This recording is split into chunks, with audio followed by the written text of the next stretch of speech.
We are visual beings, and what they say is true: a picture is worth 1,000 words. Oh. So we can use imagery to communicate to people. Imagery, design and photography communicate a message really clearly, and with relevance. We get to convey feelings and help people understand who we are. Design is very personal and individual, and that's a good thing. We get to have a world that is so diverse and beautiful. With taste and trends totally removed, good design is simply communicating your message in the best way possible. And when your design is good, everyone likes the design and basically understands the core message. But with a great design, people only see the message. So here's why design is important. Great design makes it easier for people to use your website, attract the right people to your event, and to understand your values in a matter of seconds. So just a little bit about visual identity. Design is what the world sees of an organization, and the quality of your design reflects on the quality of your organization. Design helps people understand the company and is tied in with emotion. Your church, how you tell people about your church, your message, your church's personality, your audience's personalities, your unique challenges, should all be considered when creating a visual identity. And if you want to take this further than simple designs that we're talking about today, I'd recommend getting a designer on board, whether that's somebody in your church or somebody that you hire, to help build you some brand guidelines. Basically, brand guidelines describe a tone of voice that you want to use consistently, font, color palettes, how to use a logo, the sort of imagery you might use, and much more. They ensure consistency no matter who is designing something for you or writing something for you, and makes the design process smoother in the long run. And having something to measure against, your designs against, is really helpful. So before you start, preparation is key. When you're preparing to create a design, you must first think of the message you would like to communicate.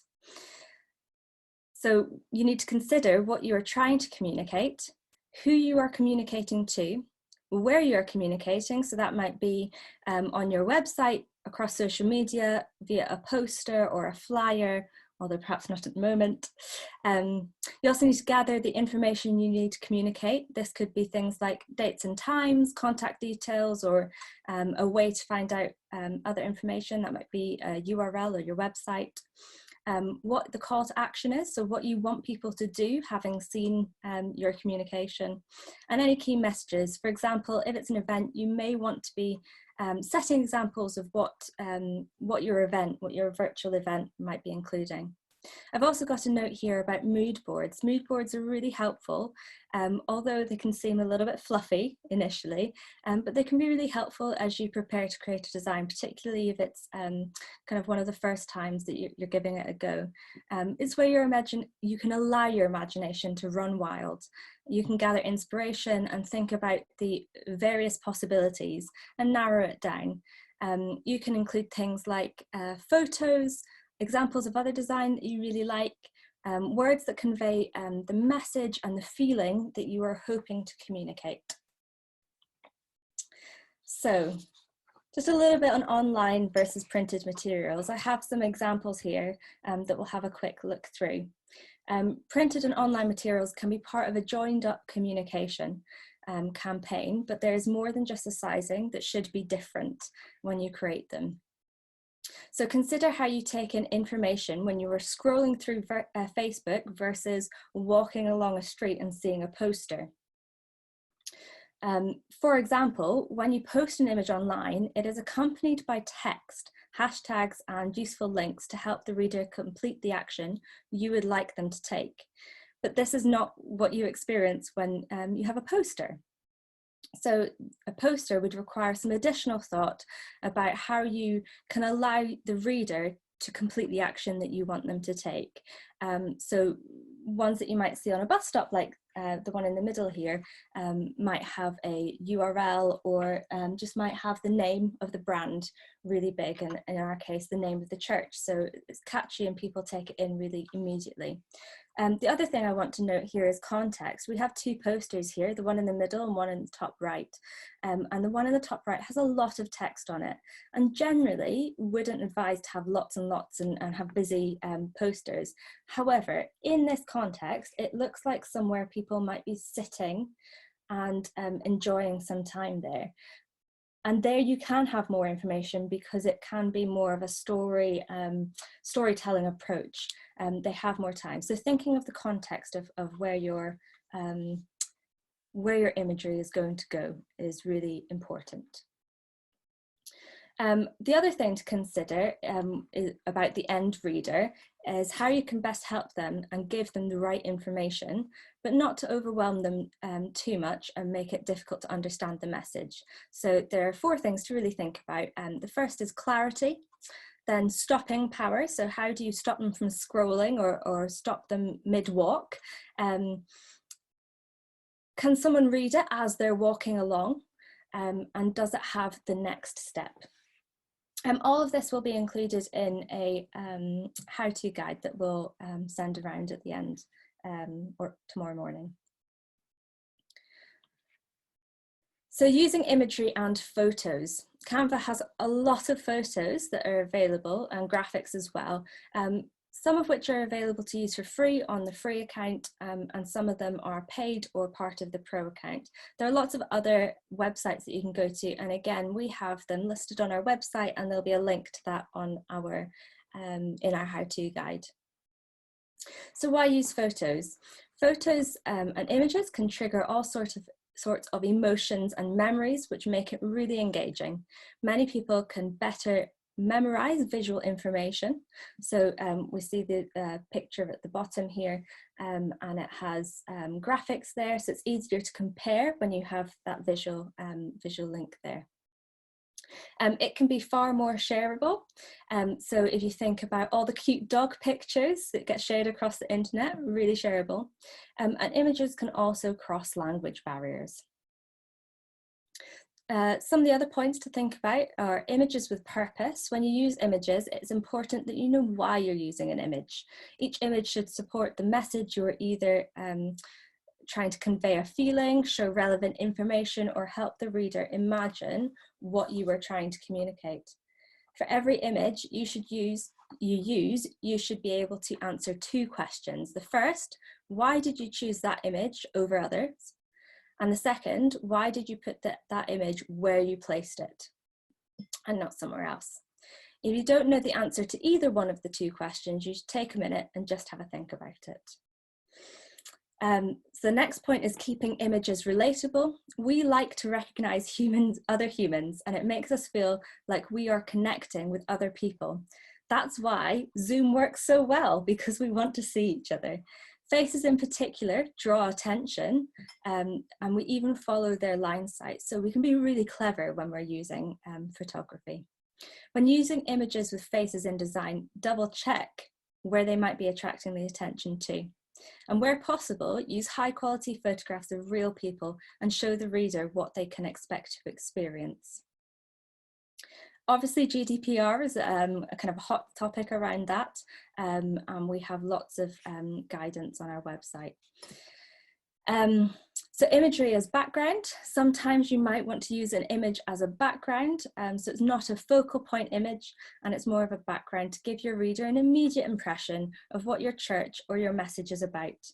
And make sure you know exactly what effect you want your background image to have on your reader. So, every act of communication is essentially a miracle translation. Communicating is brilliant. So we'll go and get into the detail now on Canva. So I've pulled up canva.com here, and this is the page that you will see when you click sign up here. It will take you here, and you click sign up with an email, and you choose a name. I'm going to use my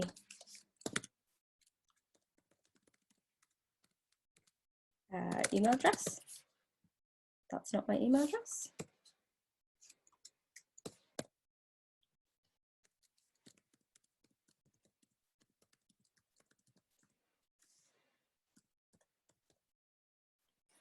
Okay.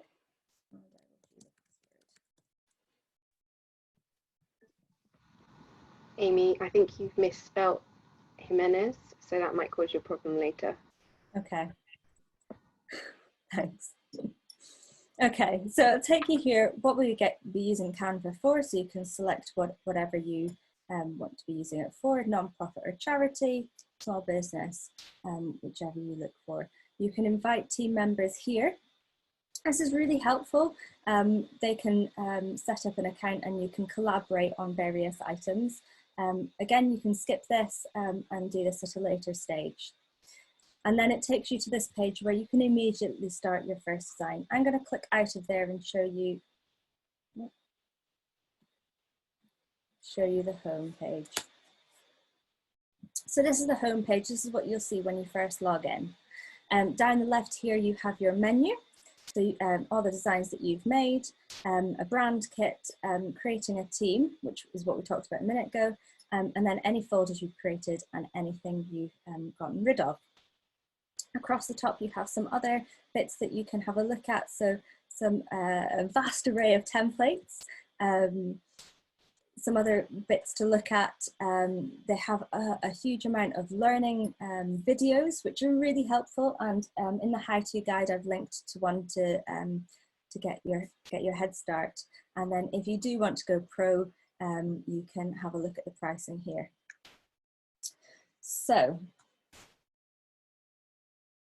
the first thing that you want to do is you want to set up a brand kit. If you have colours that you prefer to use for your church, or you have brand guidelines, etc., you can load it all in here. So I've just clicked in brand kit. Again, there's a bit of an upsell feature here where it's encouraging you to upgrade, but there are bits that you can already do.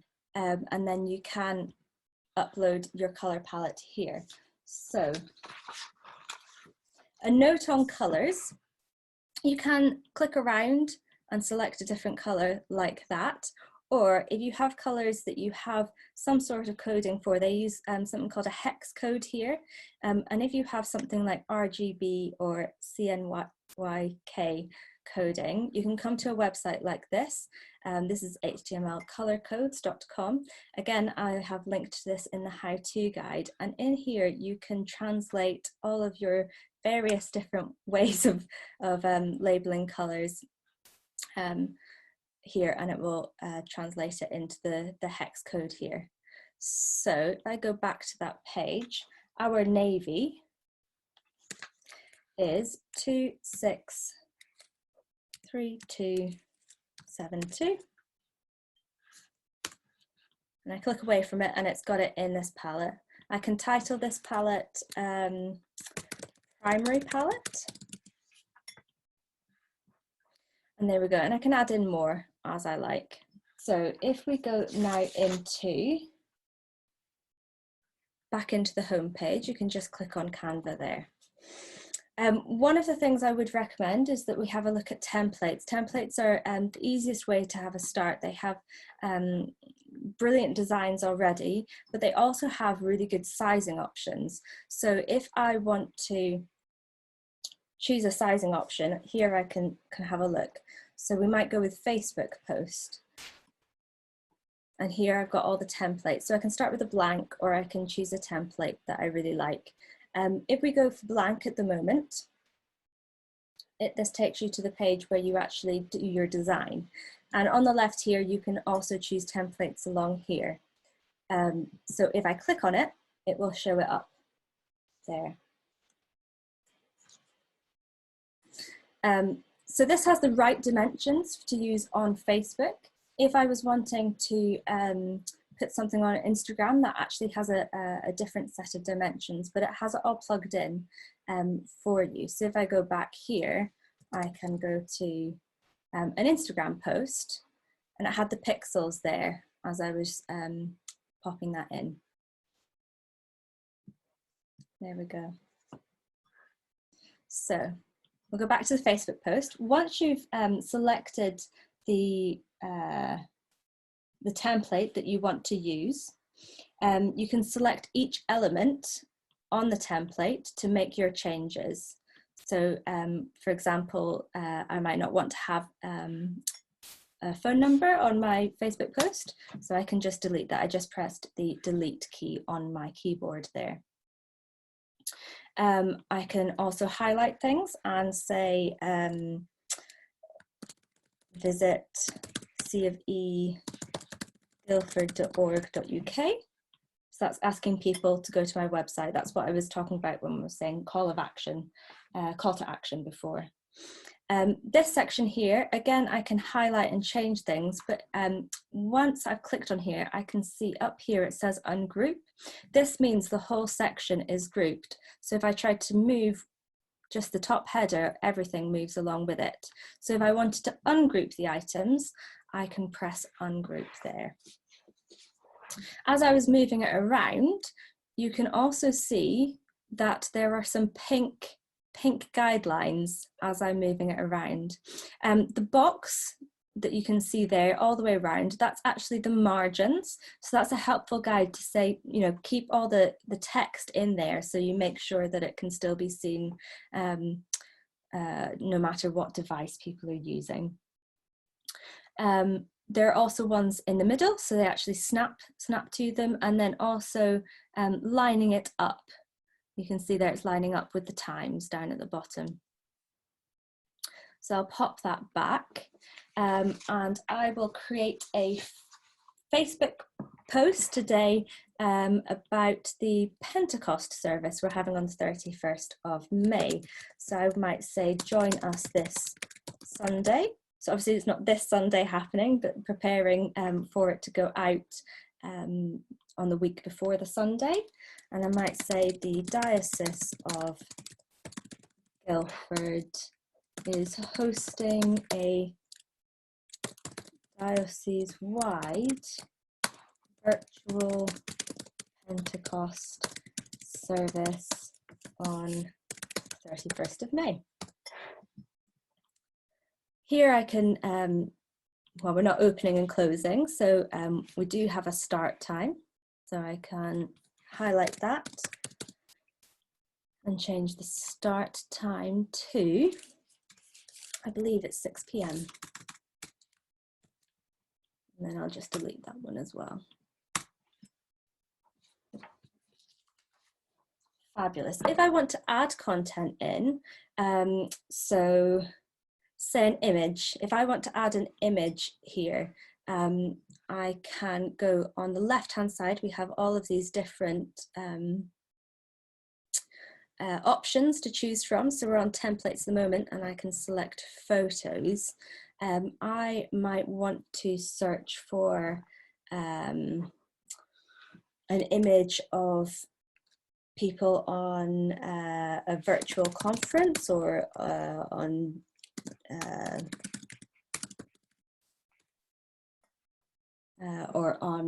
watching something on their TV or something like that. Again, you'll notice that these little crowns show that the image is free with Pro, or you can pay for specifically for that image. And there are lots and lots to choose from. And you can search all different things. It's quite useful to think of lots of different ways that you might call something. So again, I might search TV and choose something there. So I just drag it across, and then if I want it to go in the background there, I can just pop it kind of to the edge here. If I want it to not be in the background, I can just put it in the middle like that. Alternatively, I can just click it and it goes into the middle. So let's pop that in the background. Now, we've lost some of the ability to see some of this, and we can change the colours by having a look up here. On the colours here, we have, you can choose a completely new colour. You can type in a colour with that hex code again, or something a bit more descriptive. We've got the colours that are already in the document. This is the palette that we put in the brand section, and then these are a bunch of default colors. So I might give this colour a go and see if that works quite nicely.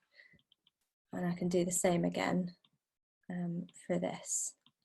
Let's have a look. Some images make it actually really difficult to see any writing on it, and you can play around with that. You might decide to put the image kind of in a call out box or something separate here, or another trick that we have is to come into these elements section and then pull in a box, and I will just line that up across, and then I am going to change the position of it. I'm going to send it backwards. So now this is as far back before you get to the background because we put the image in the background. And then I'm going to have a look at the transparency and change the transparency here. Oh, here we go. So as you can see there, the colours kind of differentiated a bit and put a bit of distance between the background and some of that text.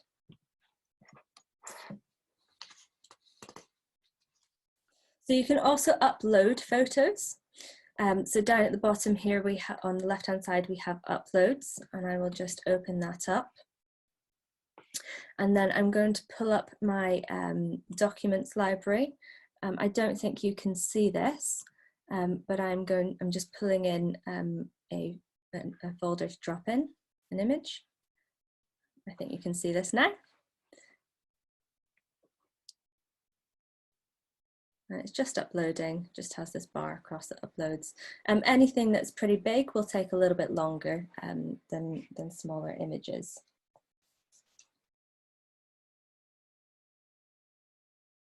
There we go. And again, I can just, I'm going to move that across so I can pop that in the background. There we go.